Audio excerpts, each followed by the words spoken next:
അപ്പോൾ ആദ്യം ഒരു പാൻ അടുപ്പത്ത് വെച്ചു കേട്ടോ. പാൻ നല്ലപോലെ ചൂടായിട്ടുണ്ട്. അപ്പോൾ കുറച്ച് വെളിച്ചെണ്ണ ഒഴിക്കുക.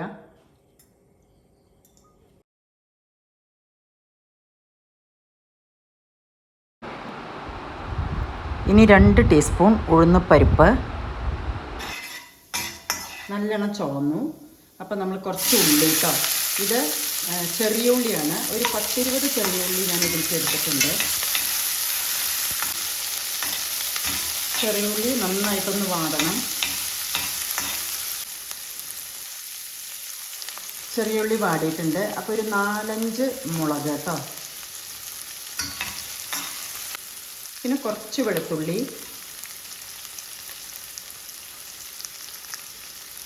ഒരു ലേശം ഇഞ്ചി,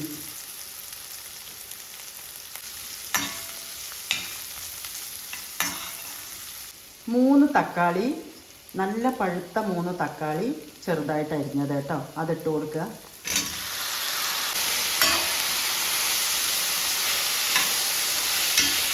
ഇത് നന്നായിട്ടൊന്ന് വേവണം കേട്ടോ തക്കാളി.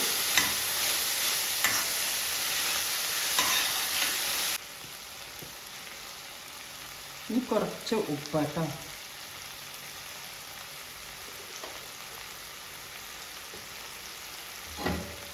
ഇനി ഒരു 5 മിനിറ്റ് അടച്ച് വെച്ച് വേവിക്കുക കേട്ടോ.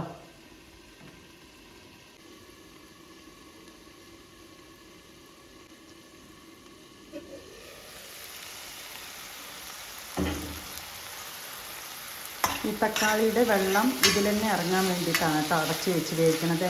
ഇനി നമുക്ക് തീയെ ഓഫ് ചെയ്യാം. തീയെ ഓഫ് ചെയ്ത ശേഷം കുറച്ച് മല്ലിയില ഇടുക, കുറച്ച് കാശ്മീരി മുളക് പൊടി,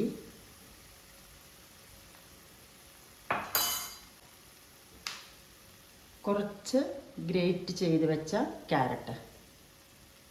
ചൂടിലിരുന്ന് തന്നെ ഈ ക്യാരറ്റും മല്ലിയിലയും നമ്മൾ കുറച്ച് മുളക് പൊടി ഇട്ടുമല്ലോ, അതും ആയിക്കോളും കേട്ടോ. നല്ലവണ്ണം ആറിയ ശേഷമാണ് ഇത് അരച്ചെടുക്കേണ്ടത്.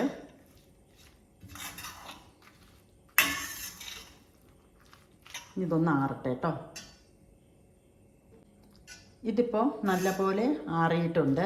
ഇനി നമുക്കിതൊന്ന് അരച്ചെടുത്തിട്ട് വരാം.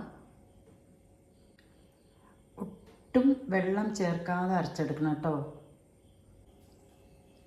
ഇനി ഒരു പാൻ അടുപ്പത്ത് വെച്ചിട്ട് നമുക്ക് ഇതിലേക്ക് കടുക് വറുത്തിടാം കേട്ടോ.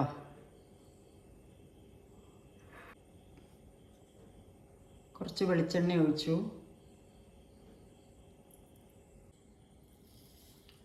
കുറച്ച് കടുകിടുക കേട്ടോ.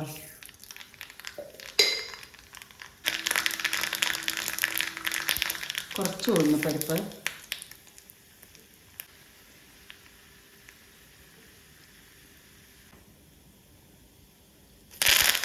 കറിവേപ്പിലിട്ട് ഓഫ് ചെയ്യുക.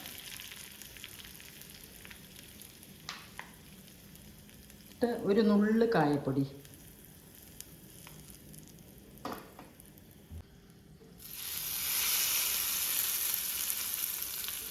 അപ്പോൾ നമ്മുടെ തക്കാളി ചട്നി ഇവിടെ റെഡി ആയിട്ടുണ്ട്. ഇതിന് ഭയങ്കര ടേസ്റ്റാണ്.